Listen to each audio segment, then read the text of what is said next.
Morbidity Swift's definitive ranking of painful deaths, drowning is quite far down the list, sitting squarely in the merely unpleasant tier.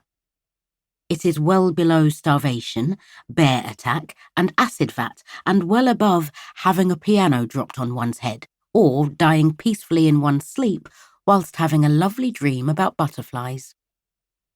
This thought was a comfort to Shenanigan Swift as she struggled for air. Things could always be worse. She squinted through the murky water at the rope round her ankle. It was tied securely in a bowline knot. Shenanigan was good at knots, and she had tied and untied a bowline 100 times before, but this one stubbornly refused to loosen, as did its twin, which she had looped round the heavy brass microscope, now half buried in the soft mud of the lake bed, as snug as a tooth in a gum. A rebellious bubble snuck out of Shenanigan's left nostril and made a break for the surface. Her lungs burned and her throat contracted desperately. Her body was telling her firmly that she needed to take a deep breath right now and wasn't listening to any of Shenanigan's reasons why that was a bad idea. With a gurgle of effort, she pulled the bread knife from her belt and began to saw desperately at the rope. Something interesting was happening to her vision. It was going dark at the edges, as if she was squinting through dense cloud. The rope snapped. Shenanigan rocketed upwards, expelling air as she went.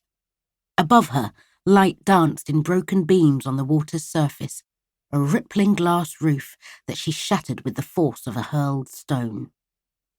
Shenanigan burst into the hot sun of mid-morning, coughing and gasping as she hauled oxygen into her lungs. She scooped water in her now empty hands and looked down to see the bread knife winking merrily away into the depths of the lake. Cook would not be pleased. "Oh, there you are.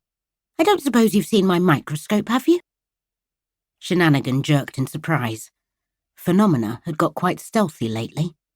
She stood at the end of the jetty, her lab coat glowing in the sun, aiming a raised eyebrow at her half-drowned sister.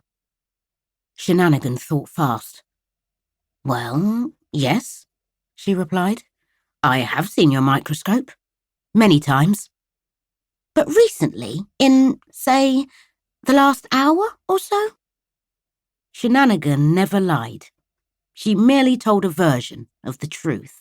This was infuriating to everyone, including Shenanigan, who constantly had to come up with creative ways of telling the truth that wouldn't get her into trouble.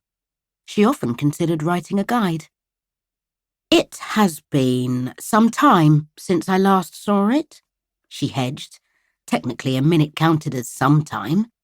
But Phenomena had grown up with Shenanigan and had come into the conversation with the unfair advantage of knowing most of her tricks.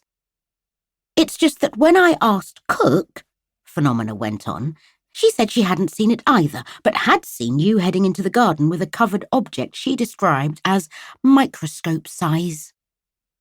Shenanigan resolutely did not look below her kicking feet, where the microscope snuggled ever further into the mud. "Are you sure she didn't say microscopic?" "I'm sure," said Phenomena. She squinted through her glasses. "It doesn't take a scientist to collect the data and draw a conclusion." "Didn't you once tell me," tried Shenanigan, "that correlation does not equal—" "My microscope is in the lake, isn't it?"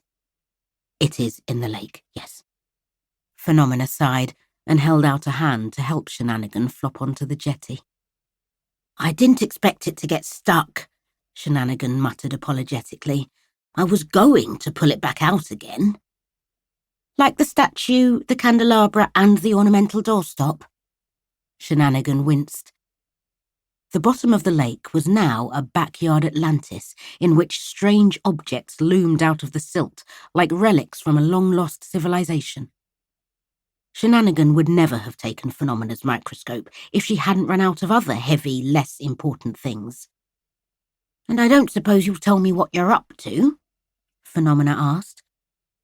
"Will you tell me what you're up to in the hidden room with the EEK?" "Oh, of course not." The sisters grinned at one another, each delighted in their own secrets, and headed back to the house.